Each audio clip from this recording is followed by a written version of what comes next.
Careful there. Yeah, also, before we continue, all our views have no reflection upon our employers, and they are our own. Our own That's views. true. These It's are true. my own views. Yes, these are my views. Yes. Okay. 2020 vision, guys. Yeah, I'm actually going even further, 2021, I'm going to think about. Oh, wow. Jesus. Yeah, fuck, what are you going for, JJ? 2019. 2019. Well, that's already fucked. I'm looking back. Oh, Looking back. JJ, looking at the fucking mirror. So, Alright, carry on. do you win more or lose more? That's my, my one.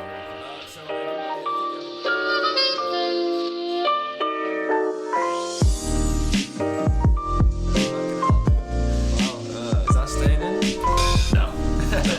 we will cut long before that. Yeah, okay. Great. Anyway, everybody, thank you for coming to episode number 4. We're almost at number 5. That's a hell of a milestone. That's right? a lot further than I thought we'd have got. This is double the episodes of episode 2. Wow. Whoa, Richie, I didn't know you were so good at maths, man. Holy I'm shit. a genius. He's so smart. Yeah. He was just saying. Mathematical.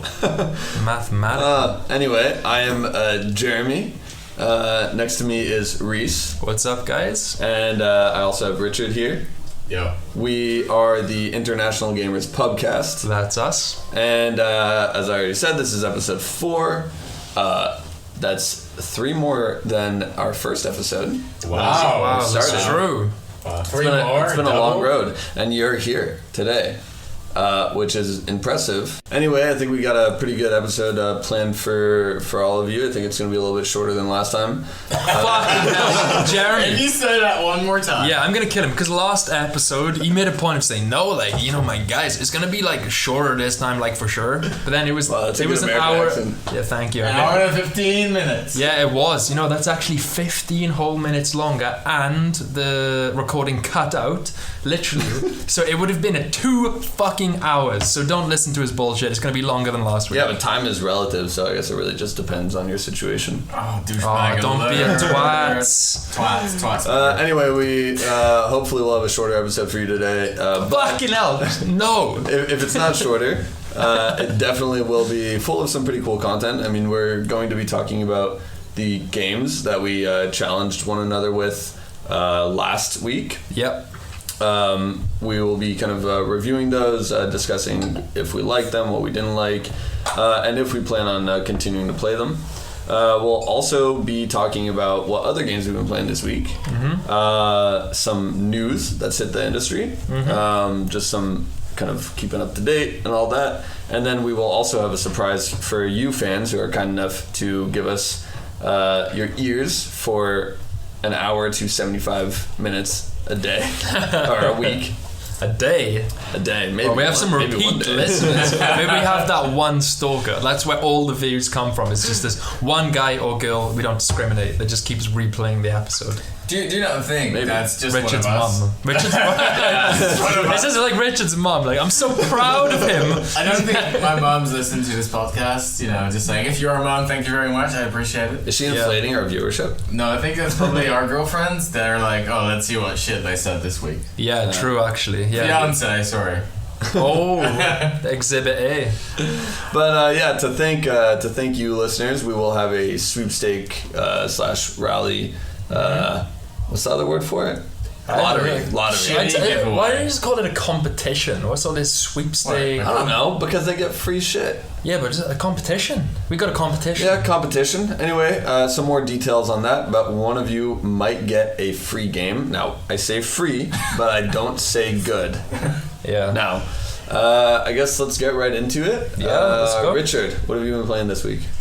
Last week I played some World of Warcraft, and this week I played some World of Warcraft. Wow. Wow, I'm so surprised. Yeah. This is why we call him Dynamic Richard. Yeah, honestly, he's so versatile, this guy. I mean, I definitely buy all the games and play some of them. But no, I have gotten back into WoW, and I've been enjoying it. I played some Warcraft 3, refunded Warcraft 3, and other than that, I played some Sekiro. Yes, but we will get into that a little bit later when we talk about the challenges. Yeah, I think it's safe to say that we've all been playing the game that we were assigned this week. Yeah, for sure. I can't wait to jump into that. But you said you refunded Warcraft 3. Like, what happened there? It wasn't what I expected, and it was very laggy on my PC. And then I, looked online and saw that I could get a refund for free, or like without any hassle. So I'll refund it. And once they fix their mistakes or the issues that are with the game, because it is one of the games I used to play a lot as a kid. Warcraft 3, all the custom maps and all the community content was just amazing, especially for back in the day, and that's where Dota comes from, right? That's where League comes from in the end, because League comes from Dota, because Dota was their first. But no, I mean, think of the ripple effect of that game. You had Dota, you had League, you have also Auto Chess spinning off from that, TFT, Dota Underlords, I guess. Like, what a kind of seminal game for Blizzard. Like, it's crazy how much that's rippled through the industry. Yeah, their map building and map creating was just unique back in the day, right? Or at least, so they gave the community such powerful tools to create games within the Warcraft 3 game, within the engine, and I've had a lot of fun times playing those games. Yeah, and if there was no Warcraft 3, there would be no League of Legends. Arguably, esports would be a lot smaller than it is. Like, it's crazy how much influence that game has had. Like, definitely. I mean, they've had a lot of influence in the past decade in gaming, even more than that.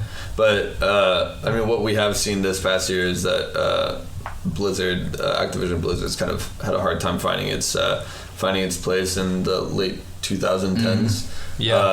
And I mean, the online reception of Warcraft 3 Reforged has kind of been so, right? I mean, a lot of what I've seen online has been relatively more geared towards frustration. To be honest, like, to be more candid, I haven't seen anything positive about this game. Like, I mean, what they first announced with the kind of, like, they said they would redo all the cutscenes. Although, actually, I tell a lie. Apparently, the character models are really, really good. Yeah, but the field of view is so zoomed out for an RTS, like, you wouldn't really notice anyway. But sorry, carry on, Richie. Yeah, no, I think one of the biggest issues is that there's no choice. You can't play the old version. You have to play the new version. They switched off the old client, or they merged them. They basically merged them so you can switch them around. I think that's what BioShock did now. I mean, you can only play the remastered version on Steam. Yeah, but that's different. That's a single player game. True. And here some of the multiplayer games, some of the community created games have been lost, and some of the improvements have been removed, which it's too bad. But Blizzard said they're working on it. So I'll wait, because it is one of the games I used to play. I said a lot. There's games that I always return to, and that's World of Warcraft, Warcraft 3, Dota, and then to an extent League of Legends. Sorry.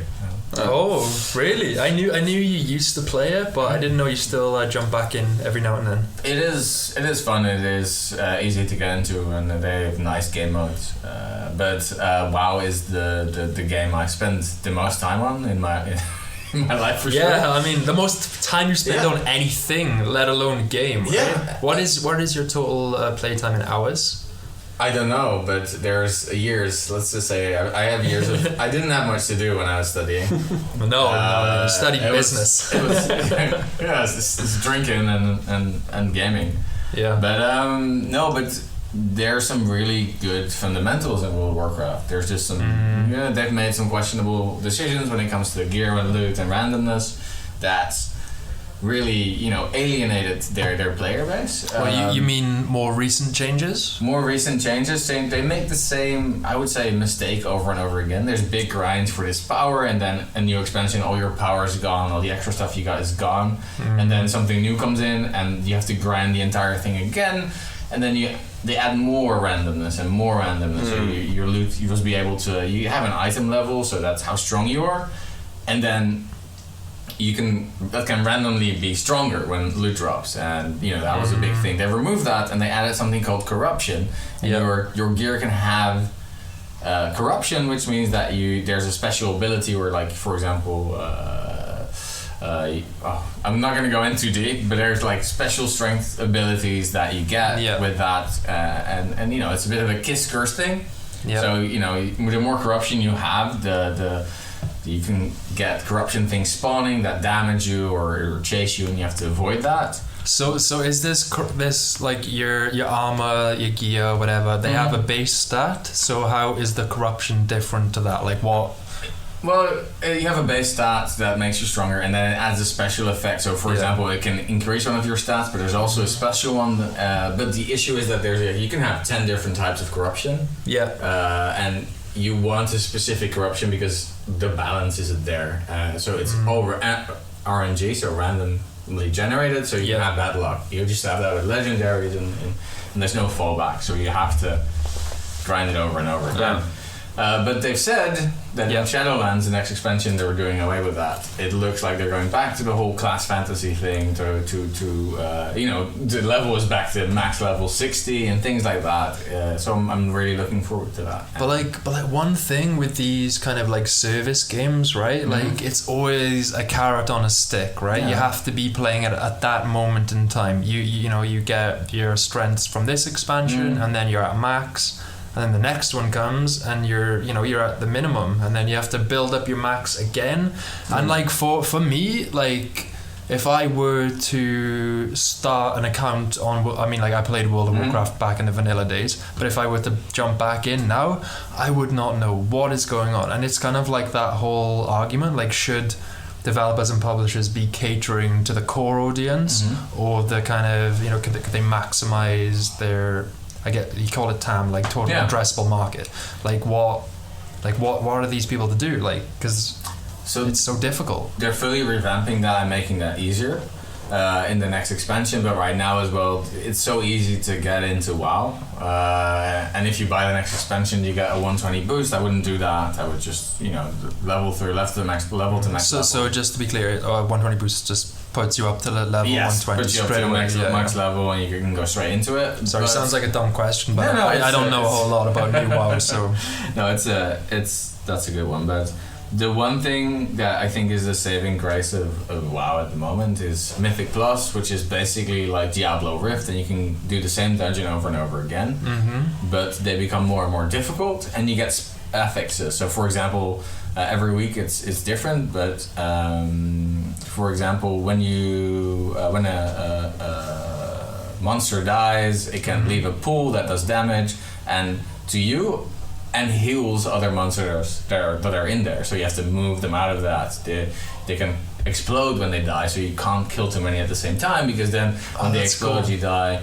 And it's levels, and it can get more and more difficult. So level 1 and 2, you only have one thing that's there, and up to 10. But you can go deeper, and then the health and the damage they get more and more, which is basically like Rifts in Diablo, and it makes the game instantly repeatable, so much fun, and you only need 4 other people, which is much better than raids, and raids have a finite amount of difficulty, and this is infinitely. Now this really resonates with me, like these kind of modifiers, kind of like cascading, like one on another. It's really cool. It reminds me of, did you guys play Halo? Yeah. Well, Halo 1 and 2. Yeah, but I mean, in the campaign, you could kind of like retry the levels with what they say skulls, which are these kind of modifiers that make things a little bit more difficult, blah, blah, blah. So once you do reach the end game, you can kind of go back to these levels and add these modifiers and make it a lot more difficult for you. You could also do the same thing in Destiny. Obviously, Destiny being a shared world kind of, I guess, MMO, like Activision. Activision, not anymore, just Blizzard now, actually. Bungie. Bungie, yeah, I was Blizzard. Gonna say, what fucking news did I miss this week? No. Yeah, sorry. Bungie, not Blizzard. So yeah, they've kind of, Bungie, Halo, Destiny, same thing. Yeah. But yeah, like Destiny did that as well. They took a lot of inspiration from WoW, like in their, what are they called? Not raids. it'll come back to me, but like you kind of go through levels and do these things, and then you can have like, I think it's also called mythic, like modifiers. It just makes the enemies a lot more difficult. It kind of adds these different kind of environmental scenarios to each level. Like, you know, for example, you can only damage enemies with this kind of weapon. And it's super cool. It does it, like you say, Richie, it brings like this replayability and longevity back to it. It just makes it so much more fun and varied, and that's why I'm back. Also because it's a really good game at the core.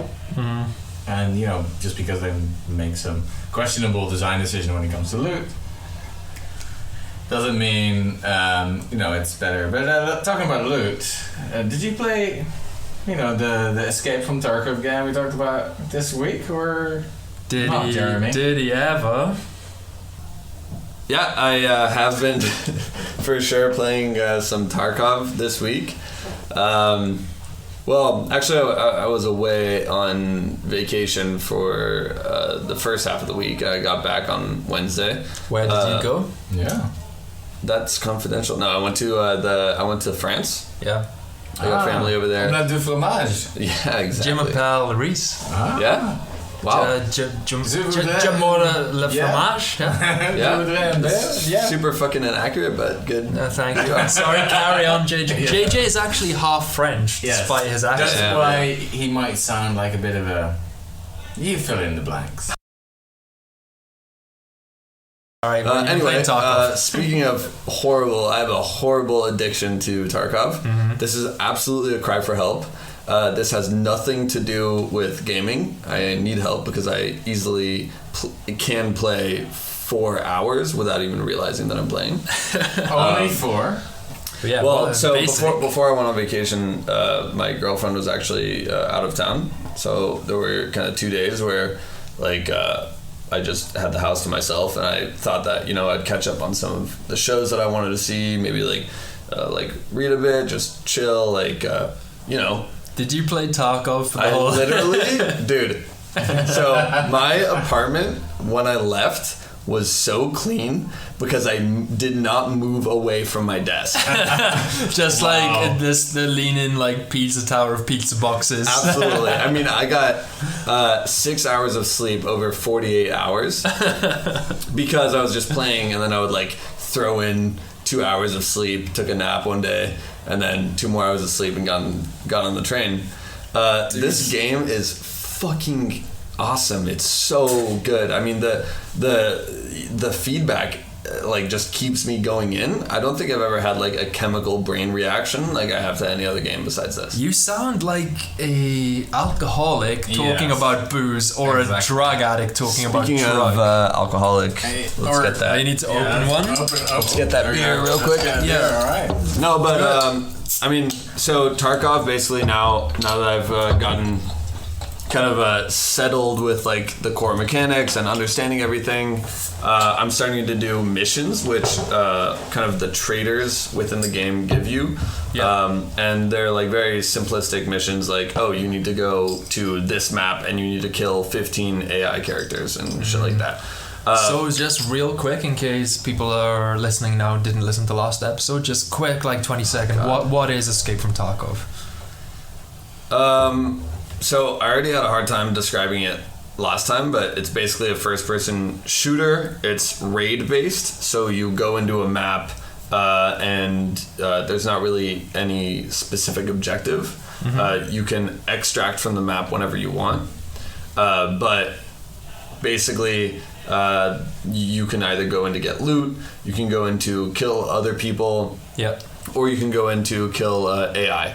But it's really up to you. Really fun. I recommend watching videos about it because you can be very creative as far as like tactical militaristic shooters go.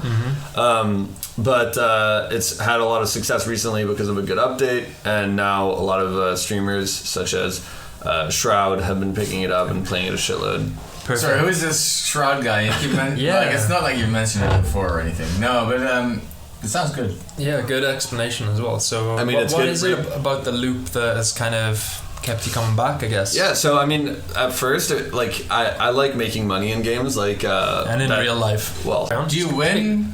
More or lose more? That's my, my one real question. So I think everybody loses more. Like if you look at the stats for the game, the death rate is really high because it's like a hyper tactical. Is this your personal stats or? Well, I mean, everybody that I play with as well has low stats when it comes to survival, but that it eventually gets better because as you progress through the game, you can buy better gear, you'll have more money, and then once you're rocking like tier 6 gear, tier 6 like gear. right now, Jesus Christ.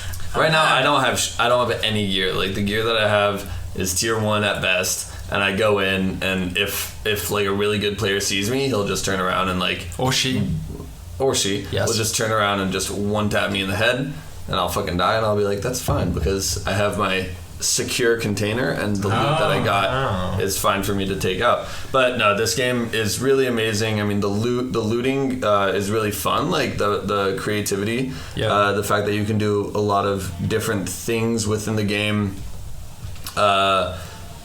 like really makes it like you really tailor it. There's no game modes, but if you want to play for 45 minutes straight on a map, you can just play like really slow. Yeah. If you want to play for 5 minutes, you can also do that. You just don't bring any gear in. You loot a bunch of shit and you run to the closest exit. So like at lunch at work today, for example, I managed to play 2 rounds and I made 400,000 rubles. Well, that sounds like so basically now I can buy like good gear, but I just ran in with no gear at all, and I like searched for a bunch of stuff. I found some really valuable items, and I quickly ran outside. So the exfil trade points are always there. So if you grab what you gotta get, then you can go there. Yeah. So depending on the map, it'll change. There's also exfil points with different conditions. So for example, there's one where you can't bring a backpack, because it's in the middle of the map and anyone can use it. But if you have a backpack equipped, you'll be like... So what's backpack? Like what? Yeah, so you can basically equip a lot of different things. You can have a rig. It's very typical like survival inventory. So the better equipment you have, the more stuff you can carry. Backpacks can arguably carry the most loot. So in order to kind of provide a really valuable exfil point, but also limit the amount of loot that you can bring out with you, they just made it so that you can't leave with a backpack. Fuck, it's smart. The way they've balanced everything, it is really smart. It's like so intricate. And So Tarkov is your WoW. It's your... maybe. Give it another 20 years. It's 15 years old. Oh, okay, 15 years. 15 years old. That's 20. Come on. True. Give me another... In 3 years, it'll be 18. Give me another 20 hours, because this game's really intense, but also, I mean, I rarely hang on to games for a really long time, aside from Siege. Like, that was a first for me, so I don't really know where things are going with this. But aside from Tarkov, I've also picked up a VR headset. I got an Oculus Rift S, so I mentioned that briefly last week. I ended up picking it up while I was on vacation. I found one for a good price and got it shipped over there.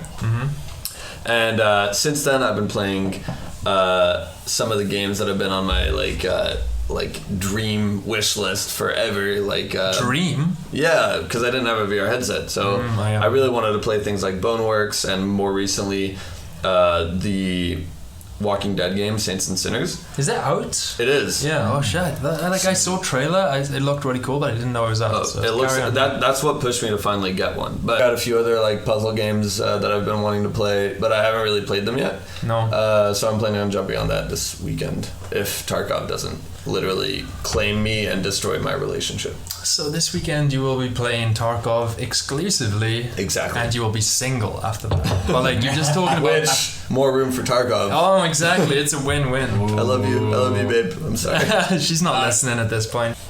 So JJ, you mentioned you were kind of playing a puzzle game. I mean, in previous episodes I talked about me playing Candy Crush. A little bit embarrassing because I kind of saw myself as like a gamer, but I was playing such a casual game. But yeah, I was still playing Candy Crush, and why are you still on this podcast? No. Were you an unbeliever? Right. Oh. Were you crushing it at least? Yeah, I was crushing those candies until I got stuck on this level for a really long time, and then I came so close to doing it, I failed, and then the pop-up came up. pay $10, get this power up, this power up, this power up. And you did it. I did it. And then, right, listen, and I finished the level, and then I just felt so dirty. I was like, the mobile monetization tactics have got me. Like, I mean, this part of the games industry, I really do not like. I will not go into that too much, but I think it's quite unethical at times. They play into people's addictions, and I felt I kind of almost got in that kind of loop. Like, I paid for that, I did the level, and I got that kind of like serotonin boost, and then I kind of like took a step back and realized, like, what am I doing? Like, this game is so like mindless. Like, I don't need to be playing this, I don't need to be paying money to play this. So I uninstalled it pretty much instantly after that thought.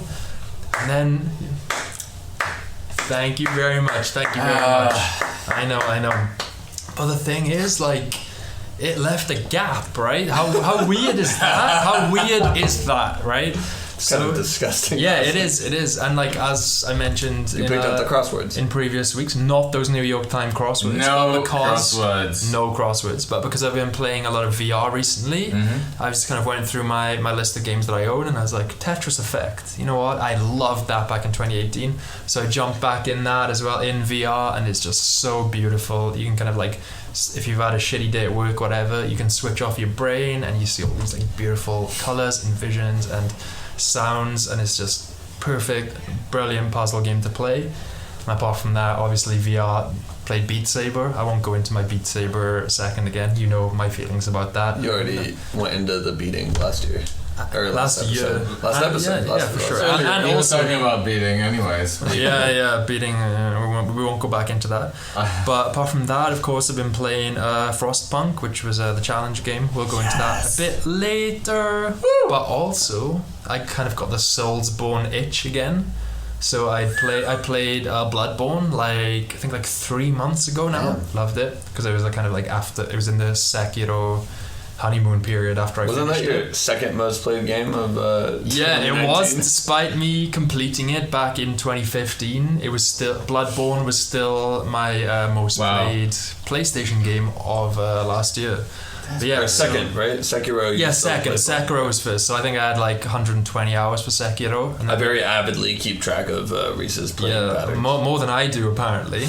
But yeah, so I kind of, for me, the next step after Bloodborne, because I had that Soulsborne itch to scratch, was Dark Souls 3, right? Because that was the next From game after Bloodborne. And playing it again now, after Bloodborne, it kind of felt cool, seeing their kind of development kind of standards change, because Bloodborne was a little bit faster paced than Dark Souls 2 and what came before. And then Dark Souls 3 was somewhere between Bloodborne and Sekiro. Sekiro was super fast, right? And Dark Souls is super floaty. Bloodborne a little bit faster. And then Dark Souls 3 was somewhere between the two, quite fluid, but also quite floaty. And then I bounced off after 2 hours. So guys, I think Sekiro has kind of almost ruined older Soulsborne games for me, except Bloodborne, because... Honestly, Sekiro... Sorry, finish what you were going to say. No, go ahead, man. Sekiro has ruined a lot of games for me. I mean, I was playing Sekiro, and then I got Shadow of War, which is the Lord of the Rings IP game, the sequel to Shadow of Mordor, which I played and I really liked. And it was just way too clunky for me. I mean, I couldn't get into it, and I've had that experience recently where I've played games that were kind of from 2016, 17, that were kind of these kind of sword slashing, almost like Arkham Asylum, Rocksteady type combat just games. Combat games, third person combat games. And I just can't play them. They just feel too clunky, and I think that is a direct result of playing so much Sekiro, which is the pairing and stuff is so fluid, and you get so into that even playing Bloodborne was so easy afterwards because the parry window is so much bigger. You're basically ruining my point for my game. Perspective is different for each person, right? I feel like that is something very clear that I've noticed as well, because I played Jedi Fallen Order, which was nice, but it felt clunky at times. I played, and I didn't play that 2 hours of that. I played a lot of like Assassin's Creed, like the Odyssey, and some older games. And Shadow of War I played some older Assassin's Creed games. Yep. And the first thing I really noticed with Sekiro is the fluidity. Yeah, it's so fast. Yeah, but it's not so fast because it's not much faster, but it's much more fluid. It's that flow. Yeah, that flow is so satisfying. It felt like at no point did I feel like there was a limit, like if I failed, it was my reaction time. Yeah, exactly. You always feel like it's your let's maybe for you, Richie, like put that aside for when we talk about it, but like it's so true to just put a bookend on that. Like after I played Sekiro last year, I've been, like I mentioned last week, I've got the new OLED TV, so I've been playing a lot of like those HDR games. Did you know? Yeah, I did. Did you know that I got a new OLED TV? No, you only mentioned that. At the office, we haven't stopped hearing about it. No, I mean, also guys, I did get this new never mind. But yeah, basically I was playing these HDR games, one of them being God of War, which was literally my second favorite game of 2018, right? And it just felt fucking, after playing Sekiro, it felt slow, it felt clunky, it felt floaty, and I was like you said, like, it's fucking almost ruined games for me for now, for the short term. But so in summary, From Software, stop making games that are so good because we still have to play other games. Although, contrary to that, Elden Ring, George R.R. Martin, From Software, give me that shit. Give me that shit. Do that and then stop. Yeah, and then stop. But yeah, maybe Sekiro too. Ooh, I don't know actually, because like I loved Sekiro so much. Just leave it be. Leave it be this awesome thing. The fact that they've done no DLC for it, almost like it's kind of sad. Yeah, that's the thing with the games market, right? We cannot have just a self-contained thing. It always has to be this sequel, this franchise, and it's just nice to have just a fucking good thing. But they do it well sometimes. I mean, Spider-Man was arguably a good thing, and then I mean, the thing about Spider-Man is in which context of Spider-Man? Games? Spider-Man 2018. Okay, games. Yeah, the PlayStation game. Yeah, it is a good thing. Even as a standalone, I would have been happy if there was no DLC, but the DLC was almost kind of like complimentary because Spider-Man in the comics has so many adventures that it's like sometimes a good thing can be a little enhanced. You know? Yeah, true, but also there have been so many examples of a good thing being sullied by its sequel, right? Like sometimes a good thing is better off being left just by itself. Like I had this feeling with The Last of Us, right? Like it was such a perfect experience. I think maybe they should have just left it. I mean, Neil Druckmann, the team, they felt the need to start a Last of Us 2, but I mean, I know it's going to be great, but part of me just wants them to leave it at that experience. Same with Horizon Zero Dawn. I love that game. At the Hopefully end, come on PC soon. Yeah, I won't spoil it, but at the end there was a kind of hint that they would continue the series, right? And it's like, this was a fun experience, just leave it at that. But obviously that's not the way the business works. No, you have an IP, you want to make money out of that IP, and that makes sense. Yeah, and I understand that, but I'm kind of like, pie in the sky, like ideal world. I like DLC though, like DLC is important for monetization as well. Like yeah, for sure. These games don't appear out of nowhere. They need to be. That's the thing. You're a strategy boy. Yeah. And strategy games really and simulation games really excel in their DLCs. I mean, like for example, simulation. You played Planet Zoo, of course, and like the way that Planet Zoo and Planet Coaster, Roller Coaster Tycoon, like really excelled was in their DLC because you get this amazing base game, worth 200 hours at least.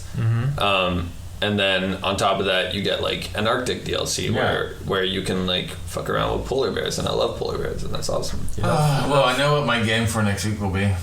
Or he's gonna go back. Transfer Fever. Sekiro?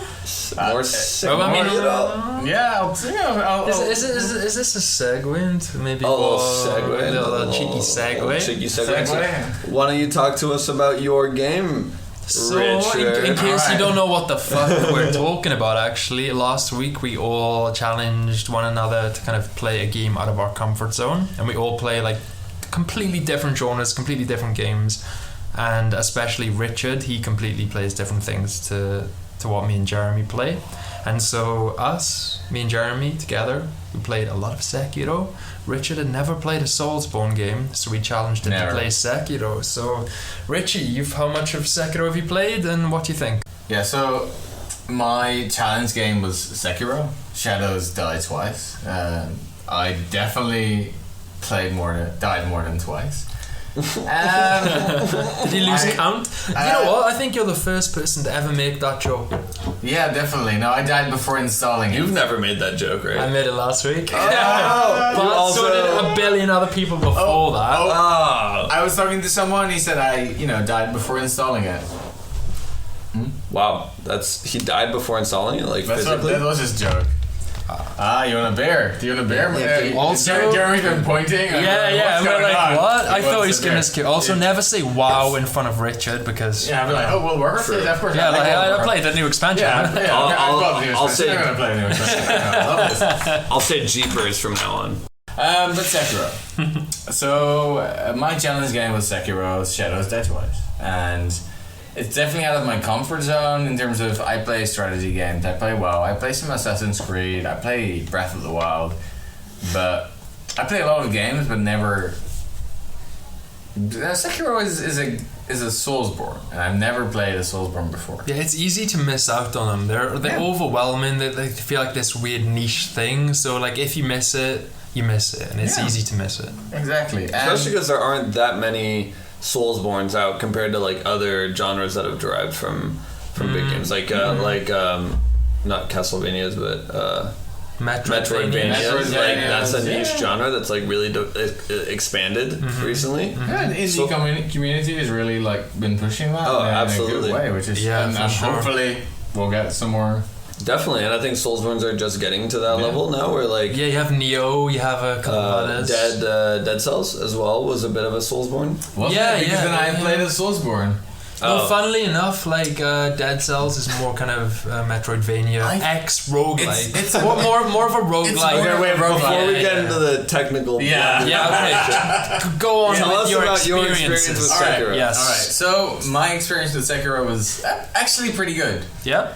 I played the first bit 5 times over. By what do you mean by the first bit? What can? Well, the Sekiro. I don't think I have to explain what it is or anything about that. But so you start off as this, samurai dude, and the first level where you have to save the king heir, the lord god. Yeah, Lord Kuro. Yeah, exactly. The little kid that is Love that very man. special kid.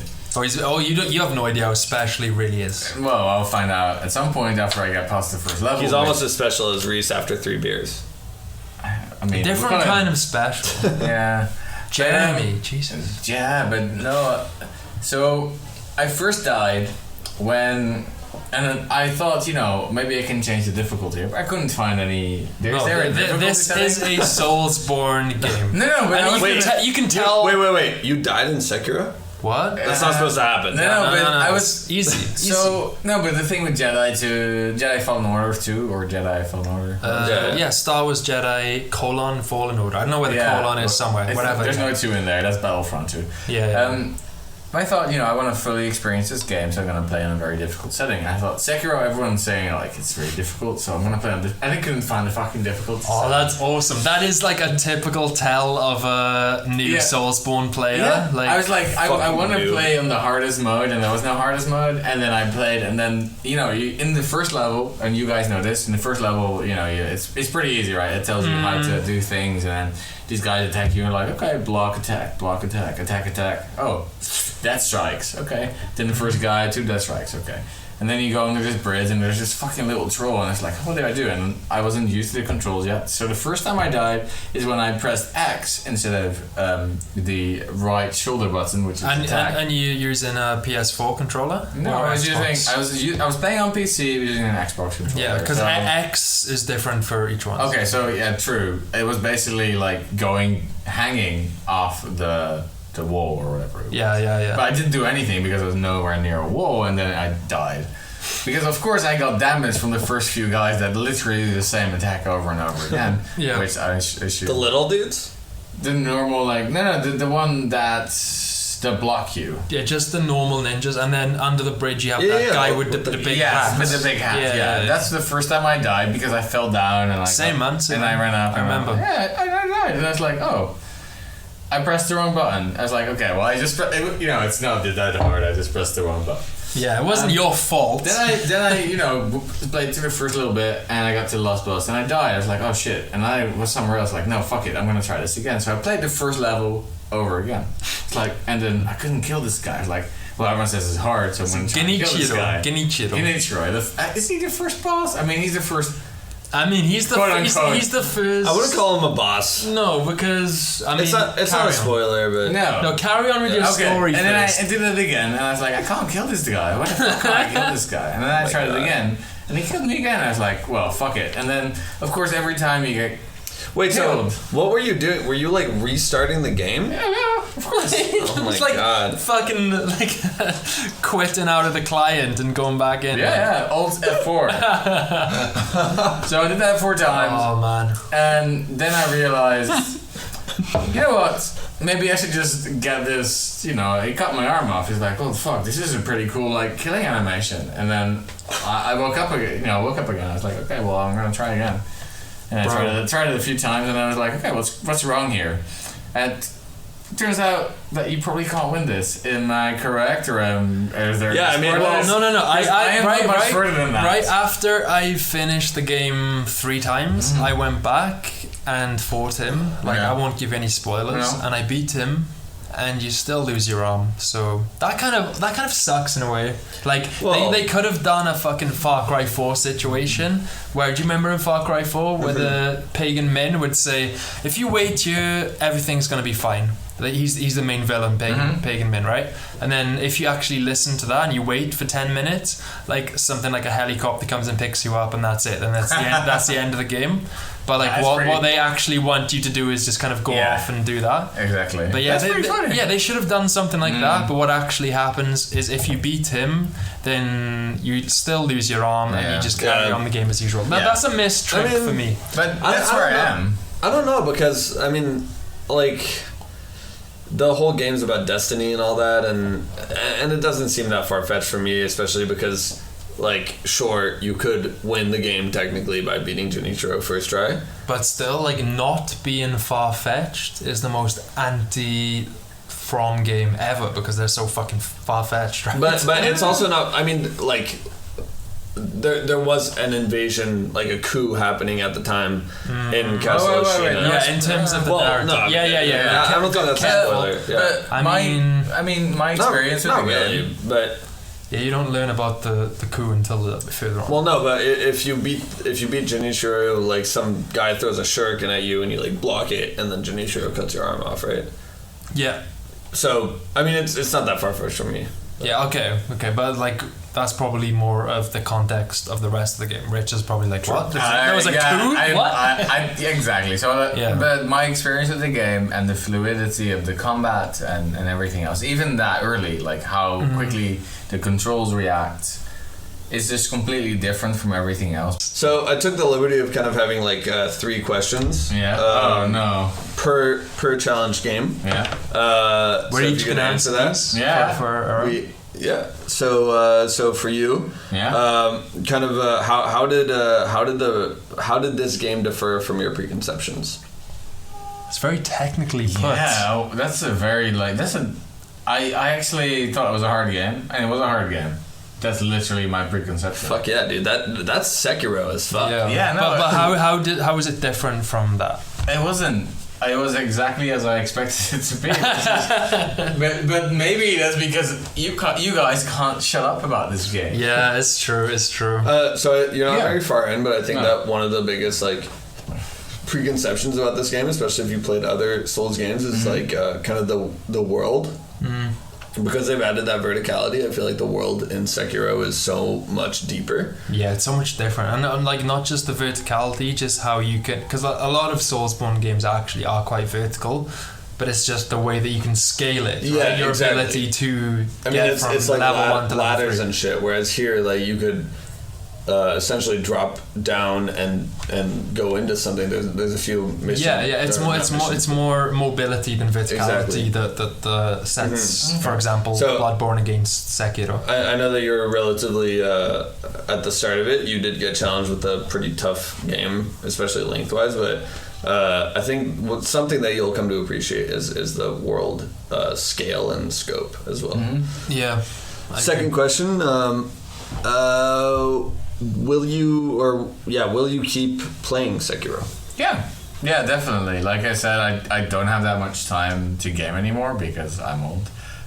He has a life. And that. But not a good one, but he. I have emphasis on A life. A life, yeah, a Bug's Life. Bug's Life 2. Pixar should do that. Is there a new one? They should, but they have not. Actually, no. Like I was saying earlier, leave good things. Leave good things to be. So you will keep playing it. Yeah, so we'll keep playing it, and every week you'll get maybe an update on the hour or two I played and being frustrated. And other than that, I'll be talking about WoW. I'm so excited for you to finish Sekiro in like 2025, man. I mean, like I like your optimism. Yeah. I like your optimism. You know. Yeah. I love it. And then final question, on a scale of 1 to 10, what's your final verdict on Sekiro? I didn't do skill. Not final verdict. No, there's no final. Ongoing verdict. Ongoing verdict. Well, let's say final verdict for the week. Yeah, weekly verdict. Current verdict. So in terms of what's my verdict? Well, what is your verdict on just Sekiro? Like satisfaction. Okay, yeah, satisfaction. I enjoyed the game a lot so far, so I'm giving it an 8 for the first week. And you know what?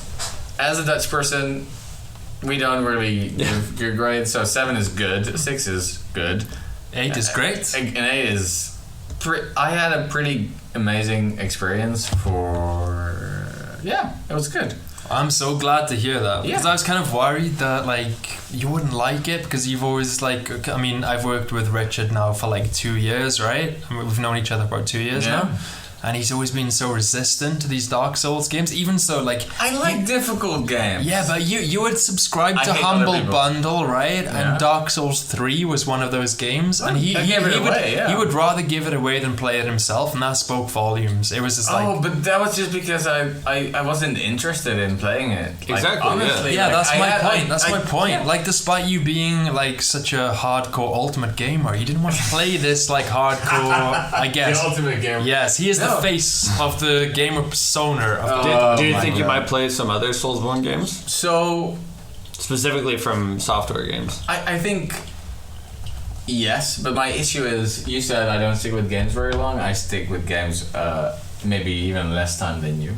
So, no, but that's the thing with you. It's not that. It's literally all or nothing. You either stick with it for life, or you don't stick with it for a day. Like but I mean, I still play Dota. I still play WoW. I play League of Legends from time to time because I like it. There's just games I always keep coming back to, but also Transport Tycoon, 1992, first game I ever played.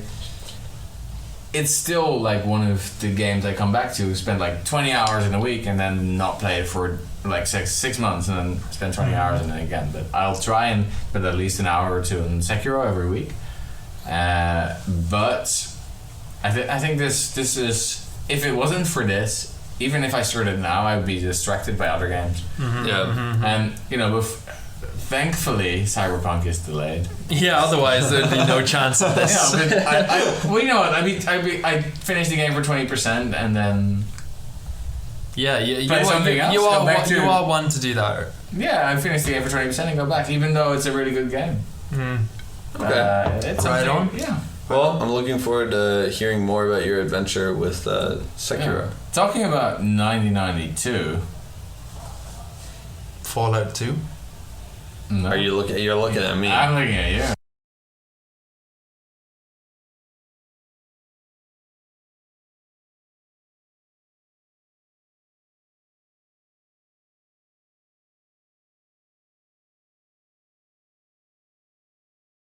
No, but Chrono Trigger, for being, and the age of the game is relevant to what I'm trying to say.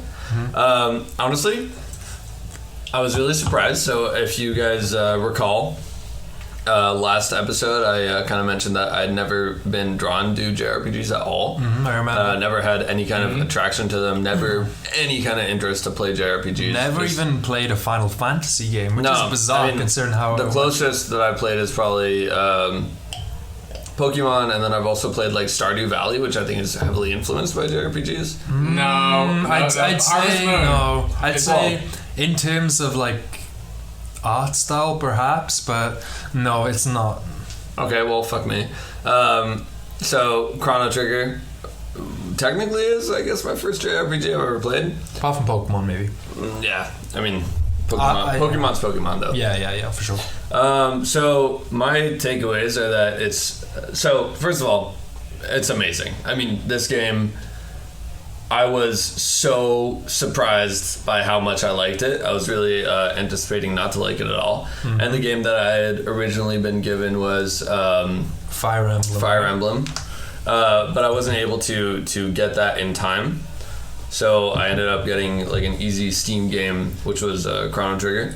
And honestly, I'm so happy because for real, Fire Emblem didn't seem like something I'd be interested in. Just like aesthetically, it looked like I wouldn't have been able to get past that. But Chrono Trigger was much more approachable. So in which way?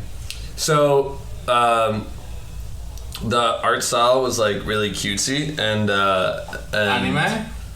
No, it's like pixel art.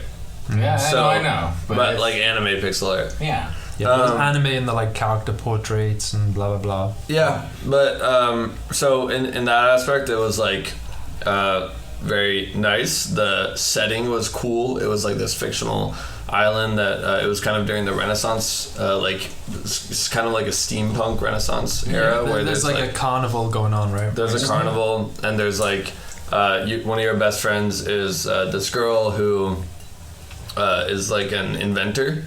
And I called her Nerd. I'm sure she called you Nerd as well, man. Maybe, but you could choose all the characters' names. So I called her Nerd, and she basically is showing off this experiment, and the experiment can transfer matter from one place to another, so it's teleportation. But then you made this friend at this festival who had a necklace, and she jumps into the machine. And it basically like reacts with the necklace kind of in the same way that a microwave reacts with metal, and it like just ships her away, but opens this portal. I think that's like time gates. Yeah. So you go through the time gate, and then you're in like the medieval era for this area, and it's just really cool because like you're discovering like the fact that you time traveled. Like I've seen that in so many movies where everyone's like, what year is it? And then like fucking Back to the Future, and they're like, oh, it's not 1980. And you're like, oh, British. fucking 1980. Well, they turn British. And then they're like, wait, who's the president? And it's like you always kind of seem like, all right, get over it, like figure it out, you time traveled. Yeah. And then here you're kind of like doing the same thing, but it's really nice because there's like a big transition in the genre. Like it felt a lot more like maybe a Zelda game when you went back in time. I like Ocarina of Time. Yeah, like it. Well, no, not just the time travel, just like the setting that you went to. It was like kind of this mystical forest and this castle, and like the creatures that you fought were much more like medieval fantasy based. Yeah. And then when you went in the future, it's like robots and shit. So so you've played that much? I played 6 hours in total. Yeah. Okay. So you went to 3000 AD. Yeah, if you saw robots, you I'm must in have. the like post-apocalyptic era. Oh yeah. And that's really cool because basically like just that amount of like difference in aesthetics and like character modeling and stuff, you don't really see that nowadays. No. I mean, I feel like the enemy types are really diverse. Yeah. Just fucking so impressive for a game from '95. Yeah, it's crazy. I mean, like what does it for me and brings it into that upper echelon is like things that you do in, for example, like have you gone back to like the BC age, like dinosaurs? Not yet. Okay, sorry for that spoiler. Yeah, spoiler. But everything that you do in a past timeline always affects the future timeline. And like for 1995, that's fucking insane. I want to know how they programmed this on a fucking Super Nintendo 16-bit machine, right? Yeah, I mean it's just really impressive. But I guess going on to the 3 questions that I crafted for this challenge, so what were some of my preconceptions? I was expecting to like really not enjoy the art style. I was expecting to not really enjoy like anything about it, like the music or anything.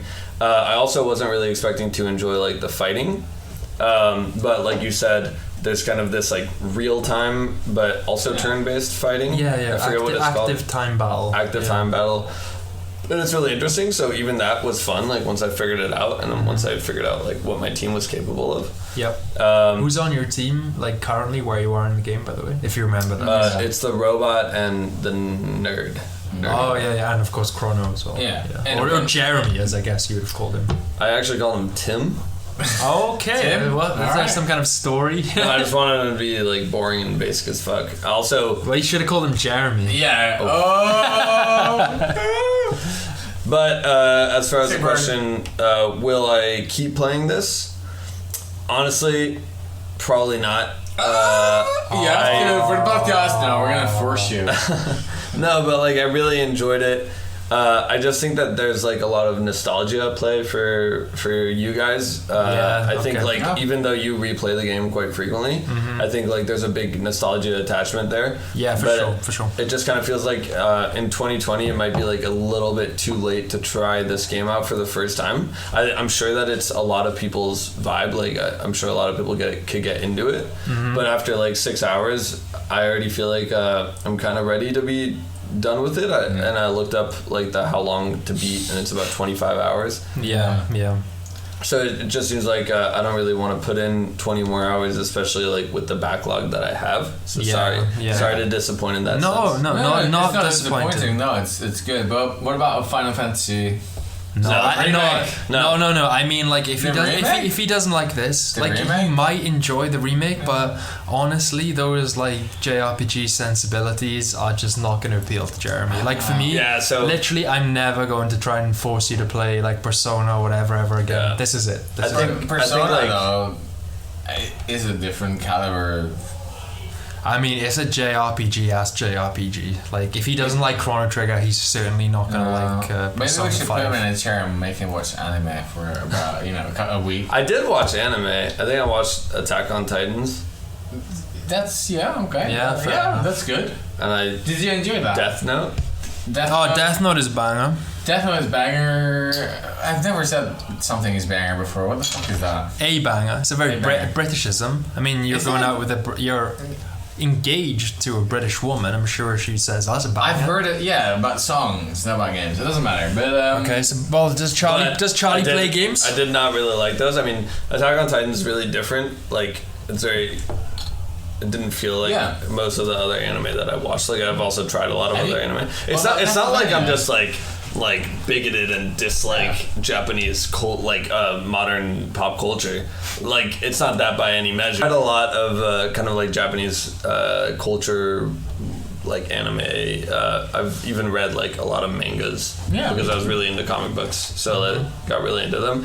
I just don't think like it's really my vibe. Like most of what I've seen, there's definitely been like some instances like some of the first Dark Souls, even like like Sekiro still has elements of like similarities to Definitely anime, like especially Sekiro, like Dark Souls and Bloodborne, maybe not as much. Thank you for that. Rich is just blowing into his bottle. Yeah, especially Sekiro definitely has those anime kind of sensibilities. for sure. But I mean, I'm sure that like I could get looped into more stuff, but all in all, I think I'm not going to become a JRPG main, but I really have enjoyed my experience with Chrono Trigger so far. I'm going to keep it saved to my PC. Maybe like I'll have a desire to play some more, but yeah. for now, who knows? Anyway, let's go on to your game, Thank you. Frostpunk. But before that, I just want to say I'm very happy that you kind of got so far into Chrono Trigger and enjoyed your experience with it. But still, even though you enjoyed it, you understand that this genre is not for you, and you put it on hold until later if maybe you feel like picking it up. But fair play, man. You put a good amount of hours into it, and I respect that. But yeah, like JJ said, I've played quite a bit of my game this week. I played like 4 hours. Richard actually challenged me to this one. It's a Frostpunk. It's a city building game. It takes place in kind of like a post-apocalyptic kind of snowy wasteland, I guess. And kind of your brigade of survivors, they've escaped London. Is it north or south they go? I guess north because it's really snowy. Yeah, well, whatever. I mean, London... You probably go north, won't you? Yeah, I mean south, north, any kind of any direction. I would go south for sure. I mean west, east, anywhere out of fucking London. But yeah, so basically you kind of this brigade of survivors from this kind of like tundra apocalypse, and so you're kind of like scrappy. You're kind of starting up this civilization in this kind of like barren kind of no land, right? Yeah. And you have literally like very scarce resources. And it's a city building game. Yeah. And it's something I played the Civilization series in the past. That's the closest I got. I never really played proper city building games, right, Richie? So would you classify it as a city builder? Or Frostpunk? Yeah. Like strategy, no? I'd say it's a strategy game. You build a city, but it's more similar to like Anno, which is in a way it's a resource management game. Yeah, it is that, but you are like the end goal is to sort of kind of pull together these scarce resources and build up this civilization despite it. So yeah, for me it's more of a city builder survivor game. But yeah, I've loved it, but I am a perfectionist, so like I like to get everything right. You can't. So I've played this game for 4 hours. I've restarted it 5 times.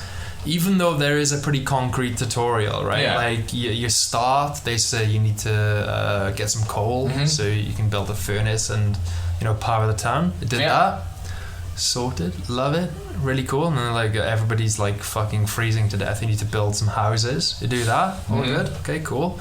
Then it's like, oh shit, but they're really hungry. You need to build a cookhouse, and it's like, oh shit.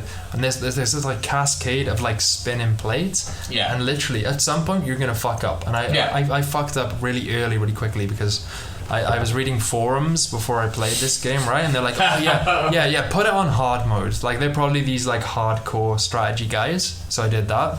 And I got absolutely destroyed. Like, did the child labor bite you in the ass? No. Actually, it was the opposite. Everybody died, and then the rule of book's like you should probably enforce child labor. So, rule of the book of laws is so if you start kind of like fucking up, you can like.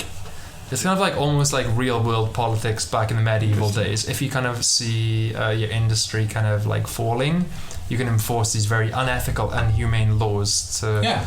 Is that the book of laws? Yeah, in this game. Like, it's very similar to how it was in the UK back in the kind of industrial revolution, right? Like, everybody realized that these resources, coal and steel and stuff, and we need to kind of harvest that and bring it into the economy, but we don't have enough manufacturers to do this, so we will hire children who are like 9 and above, and then laws kind of...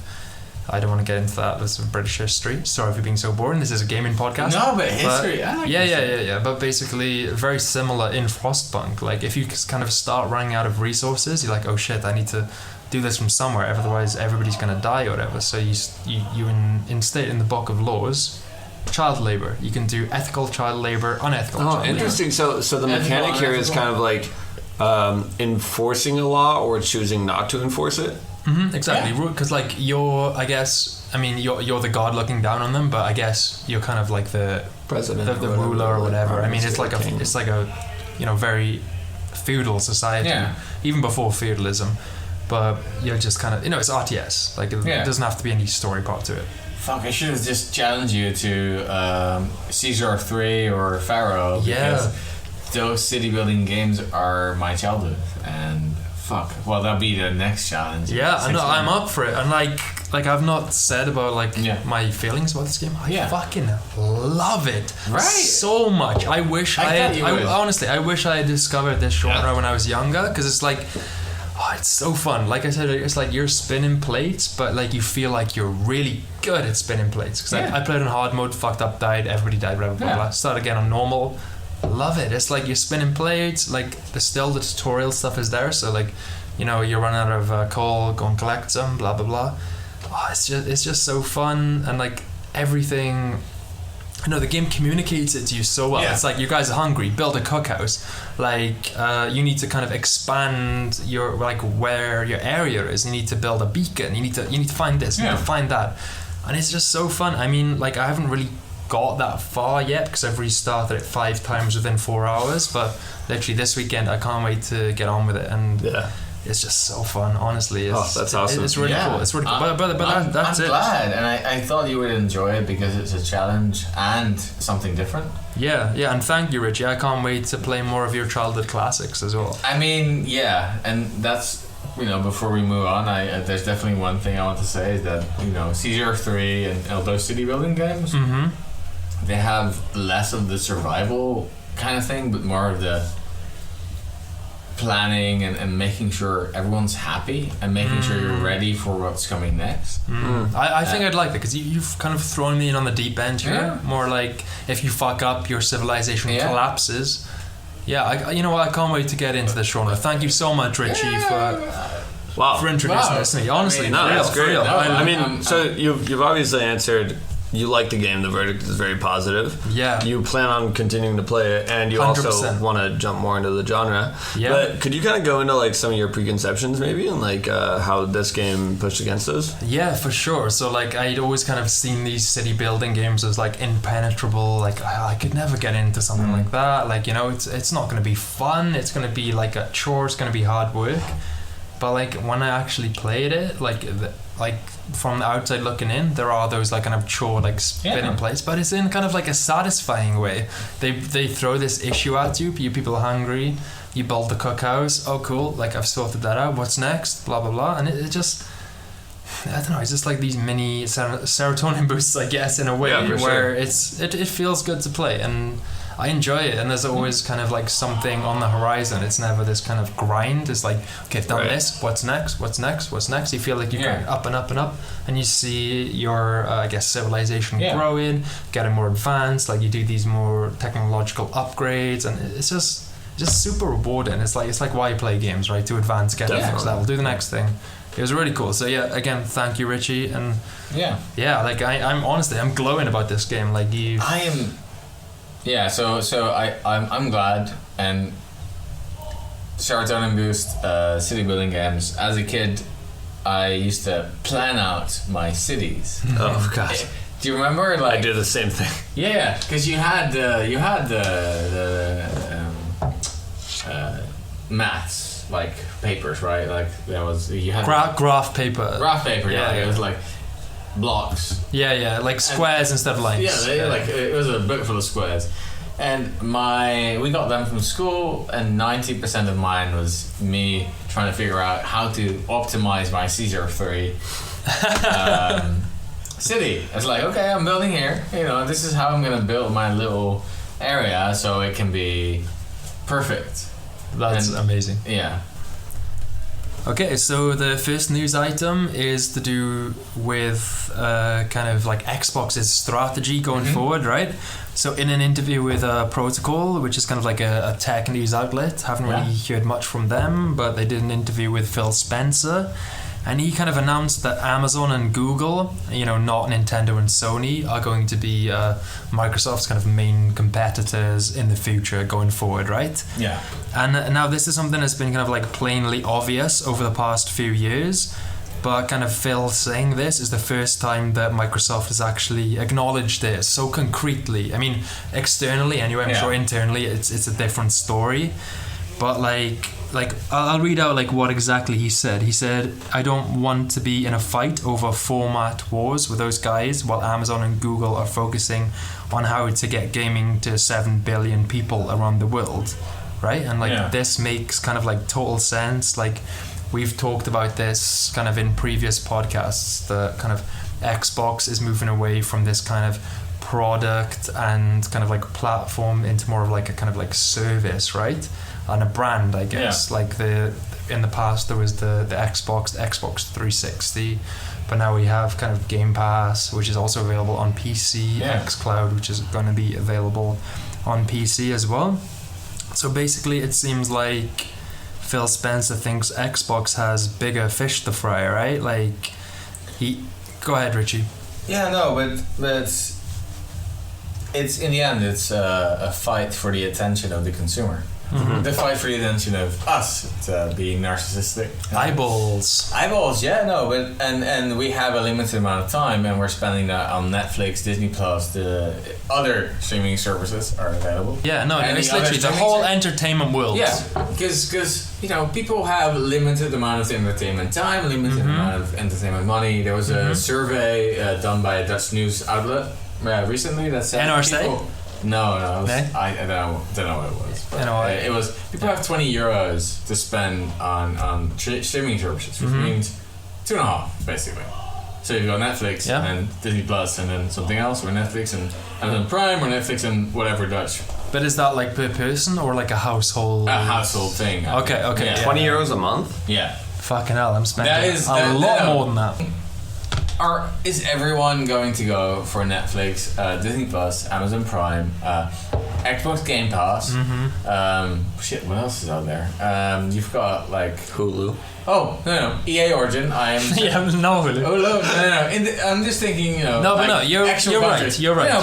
I had Uplay for a month, and I'm like, but this is not worth it for me. But I still have Xbox Game Pass because it's $3.99 a month, and it gets me the games I want to play. Yeah. I still have EA Origin because I love this. Jedi Fallen Order is great. Netflix's biggest competitor is Fortnite. Why? Because it used to be Fortnite until whatever happened to Fortnite because it's still big. ADHD people, millennials. Yeah, they get the diagnosis. Gen Z actually. Yeah, true. I don't know. I don't. Anything under me is. Even. So you're on the bottom. Even more intense than Fortnite being the main competitor is Netflix has actually claimed that sleep is its main competitor, and I think they've claimed that in the past. That's a really unethical mentality. It is very dystopian, but if you think about it, I mean, from a corporate perspective, they're basically saying that all right, so people work and then have free time, and sleep falls into the free time. Like you're not getting paid to sleep. It falls into that bubble of leisure. This is fucking dystopia because sleep is not leisure. Sleep is fucking a biological requirement. Yeah, I've been watching. Not according to Tarkov. No, but we'll talk. Seriously, Jeremy learns all his fucking life lessons from Tarkov. As of now, yes. I've recently been watching a lot of TED Talks on sleep. Because one, I sleep badly. Two, Charlie sleep badly, and she was talking about these TED Talks about sleep, and apparently sleep is much more important than we think. Yeah, for sure. Just for aging.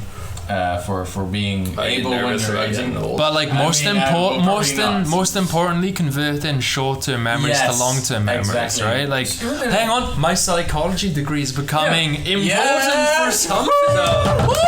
Sorry to push the bubble, but we're actually talking about video games. Not fall into the same cycle. So in the world of video games, sleep is also very important.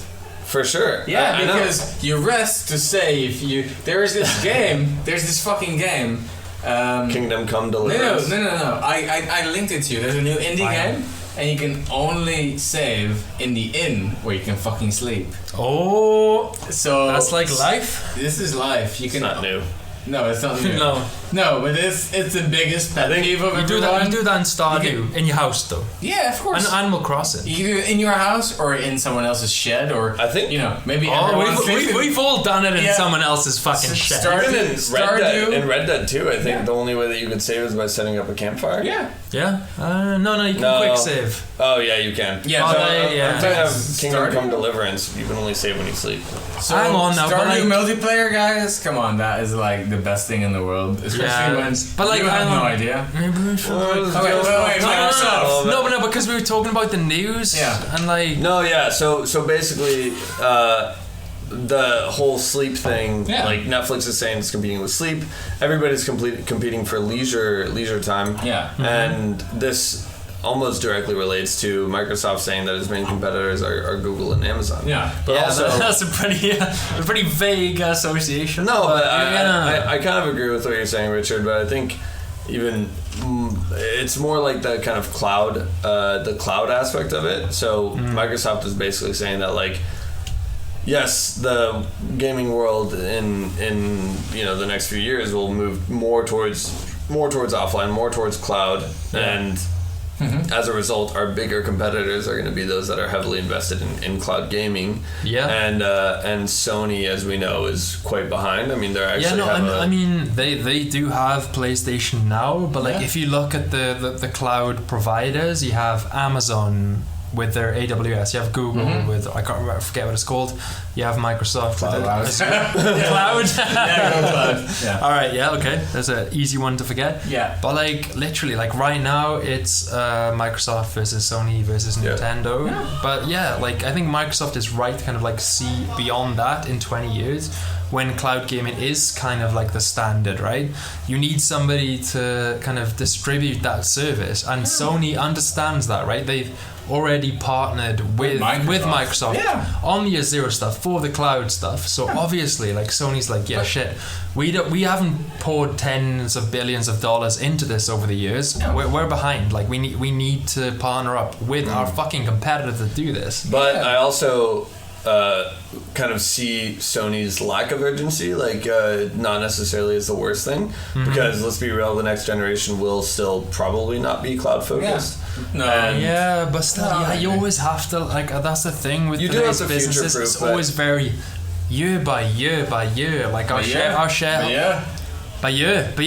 Sorry, that's very Welsh. How do you say normally? Like year. Sorry, year. No, but let's focus. Like okay. Yeah, but like it's very like year by year by year. So like it's very short-sighted industry, right? You're trying to appease your shareholders, trying to get that year-on-year percentage growth. But the thing is, like the way the industry is now, like it's all kind of like converging towards cloud. Like your hardware owners aren't going to say that. Your hardcore PC gamers aren't going to say that, right? But literally in 20-25 years, this is what gaming will be. Where I mean in mature markets, like emerging markets is different, but in mature markets where we're gonna have these fucking crazy internet speeds, we're going to be able to like fucking like cloud gaming stream the best graphics card there is. You can already do that right now here, and that's the thing. And content is king, and I think Netflix, Microsoft, everyone else is fighting for content, fighting for time. And there's one company that has content, Microsoft.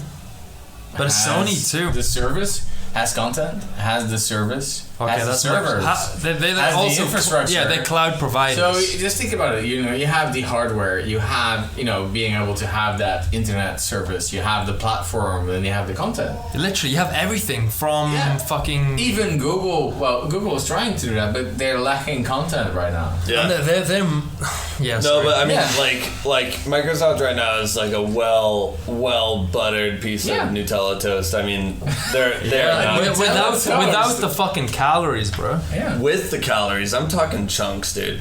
Like they're not dying of obesity in 10 years. They're looking at the long game. They're not spread thin. I mean, they are far and wide. I mean, they're in PC gaming, they're in console gaming, they're in cloud gaming, mobile gaming, subscription services. They're literally the OS of every fucking PC in the world.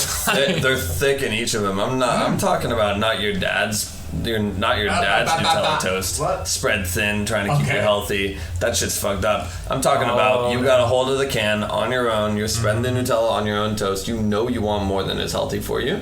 That's where Microsoft's at. You're and I doing it. respect that. And you're chucking an extra fucking little bit of butter on you there. even lick the butter spoon and out. Marmite. butter and Marmite and toast. You know what? Well, I fucking love Marmite. Marmite is fucking great. You tried it? Butter Yeah, and it's fucking Marmite on disgusting. toast. See, love it or hate it. Yeah, no. Butter and Marmite on toast is the best. It's fucking so thing in the world. good, Richie. Yes. Fuck yes. I mean, but so I guess there's some way to that, but really we'll only kind of see how things develop in the future because like PlayStation is favored to kind of win big, especially at the launch of the next console generation, just because they have like really high perception when it comes to other gamers. And they have good, they have great content, and they have really good content content coming out at launch. But Microsoft has really fucking good content. Yeah, they're like we've kind of lost this generation, so let's kind of like get everything New rare ready game for next generation. But they're also more geared towards like service and cloud. Yeah, for sure, and they've been positioning themselves that way for a long time.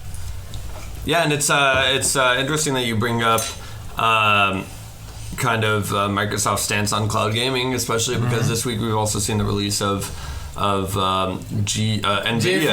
Yeah, but it's not just product. the release of it. It's been like in beta for like fucking 5 or 6 But years. it's the official release, right? Yeah, 5 or 6 like, years. But I think what they've seen is they've seen the kind of like Nvidia's seen this backlash to Google Stadia, and they're like, hang on, we've had this kind of like same service going for like 5 years now. We just need to kind of like push it with the marketing.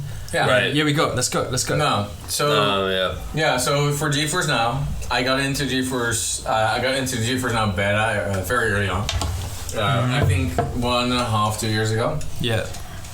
And the network side of it in the beginning was quite, dodgy. As in, it took a long time. If you want to install a new game, it took a long time. Yeah, it's a beta, right? Yeah, exactly. Yeah, No, exactly. And the interface was pretty clunky. And now 1.5 years later, I can play any of my Steam games. I can play League. I can play Fortnite. Yeah, I don't play Fortnite, and I can play any of the games. I can play UB games. You play Plus as part of it. Steam as part of it. Yeah. Like all of your fucking library is integrated into that. This is what. So, and now at work, I have a shitty laptop at work. And I can better play than mine, these games. I can play Civ. I can play Anno on the highest settings, no problem. And it costs nothing for me up to now because the beta was free, but I think it's like $5 a month. No, but even now, like I think the free option is like you can play for an hour a week, right? Using a 1080, which is a fucking good graphics card. But then if you pay $5 a month, I think you can play like a certain amount on a RTX 2080, and that's fucking awesome. Pretty smart, honestly. Yeah, that's no fucking like, that's not nothing. Yeah. No, I mean, I think overall, like, GeForce Now I've only heard good things about it, which is a nice change in this industry. I feel like there's always someone complaining about some shit. Yeah, like cloud gaming especially has had so many naysayers, like myself included. It's so nice to hear some positive news about that. Like, I don't think that GeForce Now is necessarily like in the current like state of things replacing anything, but it's like Richard said, like there's situational applications for it, but you're still gonna go home and use your graphics card when you can. So one of the things that I really like about GeForce Now and something that will work for me once I have a plan that has unlimited data is that GeForce like Now a mobile. On mobile. I can now do it play it on mobile. So what I tried is on my 4G connection, play Divinity Original Sin without a controller. And that was my mistake. I think a controller or something like that would be very useful. But without a controller, with touchscreen controls or controller, you play emulators. Like I know. Like there's inconsistencies. You have to deal. You have to deal with that. You have to deal with like the controls on the screen. That worked, and it worked perfectly fine on 4G.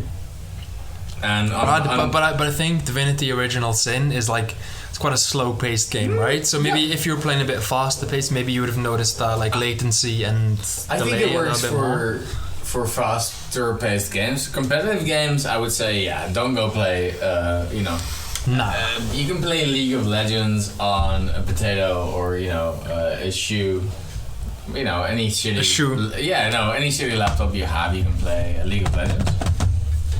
But if you want to play something like Planet Zoo, something like Transport Fever, something like Frostpunk, something like... maybe something like an online shooter, right? But where something is like, every frame matters. So but I'm saying those games, if you want to play on a competitive level or compared to having fun, you can have fun. Yeah. You can have fun. You can enjoy Assassin's Creed. You can enjoy a Sekiro on your mobile. Wow. Using your phone. No. Yes, you can. You can. If you have a good enough bandwidth and everything. If your bandwidth is good enough, arguably. Yeah, no, because with a gamepad. Yeah, exactly. With a gamepad, you can say that instead of focusing on quality, you can focus on the response time, the input. Yeah, I'd take 480p and like fucking 60 frames a second over 720p and 30 frames a second. But even if you play Sekiro on Xbox, you're probably like at 20 FPS anyways. So I played it on PS4 Pro, and excuse me, it was not 24, it was fucking 30. No, exactly, and that's the thing. I saw 35. No, but it's 20 and 27. It's the input lag that, of course, you get with cloud gaming, but I think compared to what is out there right now, GeForce Now offers a very comprehensive and an easy to use interface. The biggest issue was the interface is a bit clunky. It's still a bit clunky, but you can use it. I can log into my Steam account and I can play any game. Yeah, but the thing is, like, that's really good for a current PC gamer, right? But like, if you're a console gamer and you buy GeForce Now, then you have to buy those games on Steam, exactly. blah blah blah. Yeah, but that's the case for a lot of current. True. Google. That's true. What's it called? Stadia. Yeah. Exactly. I mean, you have to buy the games you want to play on Stadia. True. Yeah, but then like look at Xbox's strategy with xCloud, right? Like they've already announced the xCloud is going to be part of Games Pass Ultimate, so you just pay like a monthly fee, right? And it's going to be you get all these Xbox games, fucking rad first party games, fucking Halo, fucking whatever, and you just pay like fucking $20 a month. That's why I'm not worried about Microsoft in the cloud. They're gonna kill it. They're gonna kill it. Outer Worlds, Phoenix Point, Age of Empires 2. Lots of great games in there. PC Game Pass. Flight Simulator 2020 as well. Of course, I remember you. Yeah, no, that's... What the fuck? Yeah, okay. It is very pretty. And playable on the cloud. But anyway, so I guess cloud gaming might be in our future. Yeah, no, it will be in our future. For now, it's not. So we remain kind of true PC gamers. And I'm not a fucking PC gamer. You have a PC and you play on it. Yeah, I do play on PC, but I'd say more of a console gamer. But I think we need to wrap this up because we have people trying to get into the I'm segueing. studio. I'm segueing. So, oh my god, where's your helmet? Fucking hell.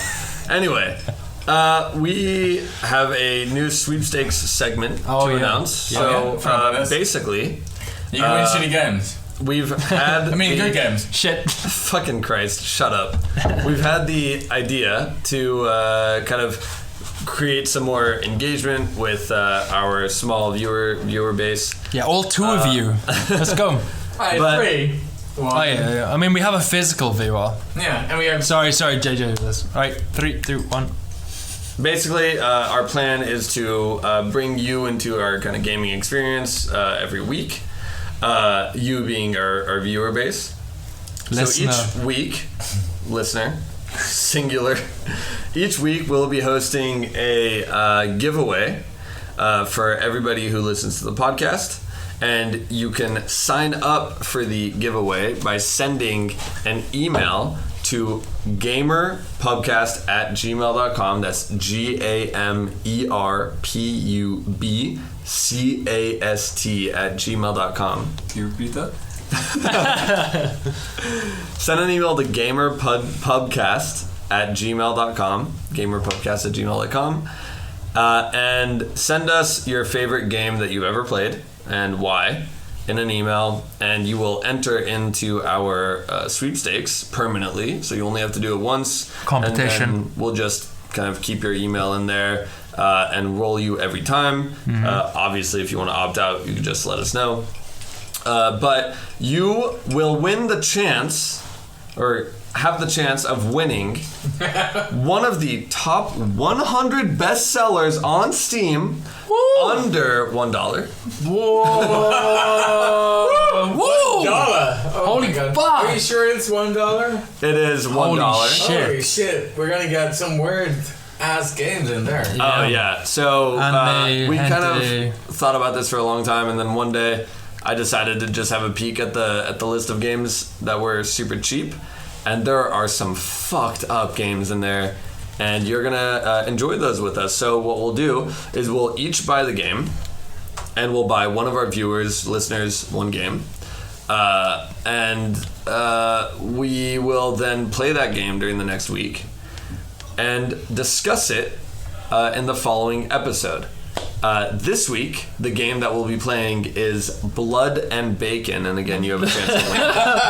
What the fuck is Blood and Bacon? So, this game, usually priced at 0.99 cents, is currently 51% off at 0.49 cents. I think he means 49 cents. Yes. Not 0.49. Yeah, true. 49 cents. $0.49. Americans. Yeah, they fucking. And the dumb. description for this glorious game is this multiplayer up to 6-player FPS has a new horde mode, day and night levels.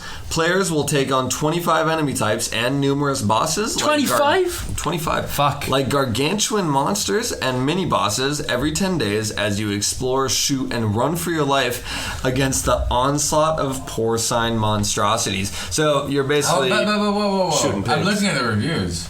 Overwhelmingly positive. It's shocking. And this game came out in 2016. How many reviews do we have? 16,232 What the fuck? total. Yes. And it's, Alright, so it's actually a good game. Well, it doesn't look good, to be fair. It's good for 49 cents. Yeah, this guy's got a fucking massive extended family, this developer. That's what that is. Right, okay, so you can play what's called Blood and whatever. Blood and Pumpkin. You can play Pumpkin, Bacon. Fuck, there was a pumpkin on the screen. You just got Halloween on the brain. Right, host us. No, but so basically, since this one's free to play, sorry, not free to play, multiplayer, you could even join in on a game with us potentially. Celebrities. Oh, wow! Onslaught. Influencers. But we will be discussing this on the next episode. Yeah. So again, if you want to enter this, and it's going to be a lot of fun, we'll be sending a lot of weird fucking games down your way. Yeah, for sure. And they're not all going to be weird as well. We will actually send some premium good games as well. We will not. They will all be under $1. Well, I'm going to do it. I'm going to pay some. Shut the fuck up. Thank you for listening to the... I know, I'm doing it. So anyway, if you want to join that sweepstake, just sign on to, or send an email to gamerpubcast@gmail.com with your favorite game that you've ever played. And you'll be automatically entered into that for life, any further episode that we play. So that's going to be it for us today. Thank you for joining. Thanks for going through this and listening to our fucking bantering. But hopefully you've enjoyed this as much as we have. And again, can't thank you all listeners enough. But we're having a great fucking time doing this. Yeah, 100%. This was the best thing we did. And also, if you want to kind of like write into us and talk to us, you can reach out to me on Twitter at SuperRhys. That's SuperRhys. And JJ, what's your Twitter? I don't have a Twitter. For fuck's sake, every week he says he's gonna create it, he doesn't. What's yours, JJ? Fucking Richard. I don't have a Twitter either. Yeah, we're all so just send us an email at gamerpodcast@gmail.com 33. and we will make a gamer podcast. Pubcast, not pod. Twitter. Instagram, Snapchat, TikTok. I ain't doing What the fuck do children do? Alright, well, thank you for listening, guys. We